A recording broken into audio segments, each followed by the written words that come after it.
اعوذ باللہ من الشیطان اللعین الرجیم بسم اللہ الرحمن الرحیم رب اشرح لی صدری ویسر لی امری واحلل عقدۃ من لسانی یفقہوا قولی۔ معزز و مکرم مومنین، السلام علیکم یا علی علیہ السلام مدد۔ معزز ناظرین و سامعین، سب سے پہلے یکم ذیقعدہ کے حوالے سے، چونکہ آپ جانتے ہیں کہ ولادت ہے جناب معصومہ کم سلام اللہ علیہ کی۔ یہ وہ بی بی ہے کہ جو نقیہ بھی ہے، تقیہ بھی ہے، طاہرہ بھی ہے، معصومہ بھی ہے، مرضیہ بھی ہے، سیدہ بھی ہے اور اخت الرضا بھی ہے،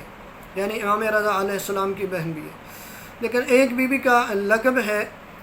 کریمہ اہل بیت۔ اس بی بی کی آج ولادت کا دن ہے اور یقیناً تمام مومنین جو ان کے اہل بیت کے چاہنے والے ہیں وہ خوش ہیں، اور خوش ہونا بھی چاہیے، نئے لباس پہننا چاہیے، اچھے کھانے کھانے چاہیے، لیکن اس کے ساتھ ساتھ حمد پروردگار کرنی چاہیے، خدا کا شکر ادا کرنا چاہیے کہ پروردگار نے ہمیں ایسا گھرانہ عطا فرمایا کہ جو کریم ہے، جن کے دروازے سے کبھی کوئی خالی نہیں گیا۔ تو یہ بھی وہ بی بی ہے کہ جو کریمہ اہل بیت ہے، حالانکہ نبی نہیں ہے، امام نہیں ہے، لیکن کریمہ اہل بیت مشہور ہے۔ صرف مشہور نہیں ہے، کریمہ اہل بیت جو ہے یہ لقب روایات میں ہمیں ملتا ہے کہ بی بی معصومہ کم سلام اللہ علیہ کو کریمہ اہل بیت لقب ملا۔ جیسے کہ ایک روایت میں ملتا ہے کہ مرحوم مرجع تقلید آیت اللہ مرعشی نجفی کے والد محمود مرعشی حضرت صدیقہ طاہرہ سلام اللہ علیہ کی قبر جو ہے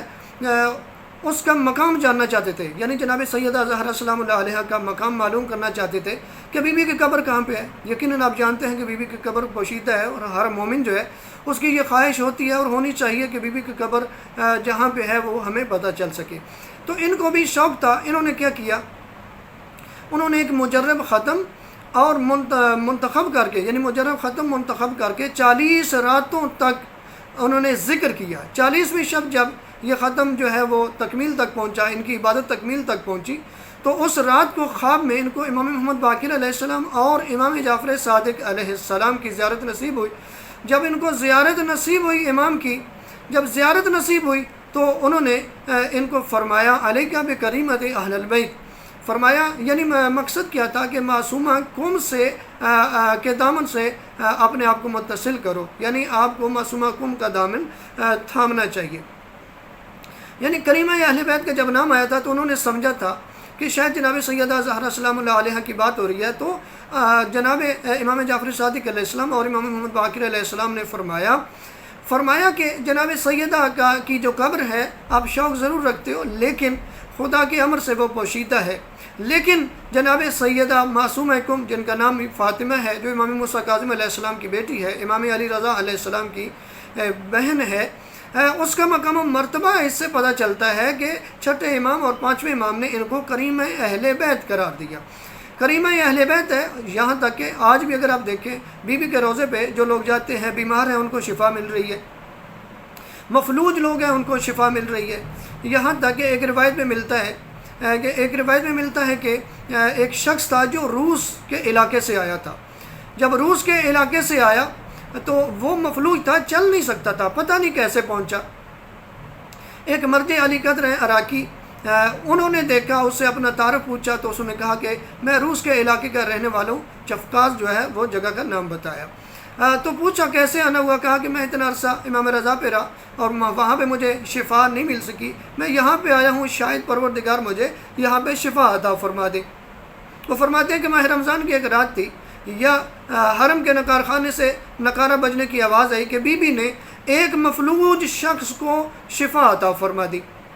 اور وہ مفلوج شخص بھی یہی تھا۔ وہ کہتے ہیں کہ ایک دن میں گاڑی پہ جا رہا تھا، ساتھیوں کے ہمراہ عراق کی طرف جا رہا تھا، یا عراق سے 6 فرسخ کے فاصلے پر ایک شخص میں نے دیکھا۔ جب میں نے غور کیا تو یہ وہی شخص تھا جو کہ مفلوج تھا، یعنی وہ چل نہیں سکتا تھا، اپنے بدن کا جو نچلا حصہ ہے وہ زمین پہ خط دے کے یعنی کھینچتا تھا اور چلتا تھا، ہاتھوں کے سہارے پہ چلتا تھا، اس کی ٹانگیں چل نہیں سکتی تھی، اس کی ٹانگوں کی جو رگیں تھیں وہ خشک ہو چکی تھی، نہیں چل سکتا تھا۔ لیکن جب میں نے دیکھا تو میں نے پوچھا کہ کہاں جا رہے ہو، تو اس نے مجھے بتایا کہ میں کربلا جا رہا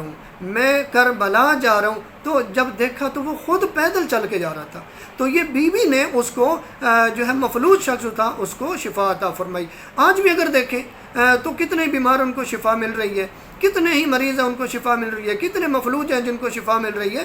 اب یہ بندہ جو تھا یہ امام رضا کے روزے پہ گیا لیکن شفا نہیں ملی۔ اس سے مراد یہ نہیں ہے کہ امام شفا نہیں دے سکتے، صرف میرا جہاں تک ایمان ہے کہ یقیناً پروردگار چاہتا تھا کہ اس کو شفا یہاں سے ملے تاکہ لوگوں کو پتہ چلے کہ معصومہ کم کا مقام کیا ہے، مقام و مرتبہ کیا ہے۔ اب آپ نے سن لیا کہ امام محمد باقر علیہ السلام اور امام جعفر صادق علیہ السلام کی نظر میں معصومہ کم کا مقام کیا ہے۔ تو یہ گھرانہ کریم اہل بیت ہے، ہم کوشش ہمیں یہ کرنی چاہیے کہ ان سے ہم توسل اختیار کریں۔ آپ نے کوشش یہ کرنی ہے کہ جب یکم ذیقعدہ یعنی بی بی کی ولادت کا دن آئے تو اس دن آپ نے 2 رکعت نماز پڑھنی ہے اور بی بی سے توسل اختیار کرنے۔ جیسے بی بی کے روزے پہ جائیں تو بی بی ہماری حاجات کو پورے کر دی ہے، یقیناً اگر ہم 2 رکعت نماز بی بی کے لیے ہدیہ پڑھیں گے، ہدیۃً بی بی معصومہ کم کے نام سے پڑھیں گے تو جو بھی دعا مانگیں گے ہماری حاجات پوری ہوں گی۔ ظاہر سی بات ہے کہ بی بی کے روزے پہ جائیں تو دعا قبول ہو سکتی ہے، تو جو نہیں سمجھا سکتا تو یقیناً اگر وہ 2 رکعت نماز فجر کی طرح جو 2 رکعت نماز پڑھے گا تو پروردگار بی بی کے صدقے میں اس کی حاجات کو پورا فرمائے گا۔ پروردگار سے دعا ہے خالق کائنات ہم سب کو مقامات مقدسہ کی زیارات سے مشرف فرمائے اور بی بی کے روزے پہ جانے کی توفیق عطا فرمائے اور یہ سعادت ہمیں نصیب فرمائے۔ والسلام علیکم ورحمۃ اللہ وبرکاتہ۔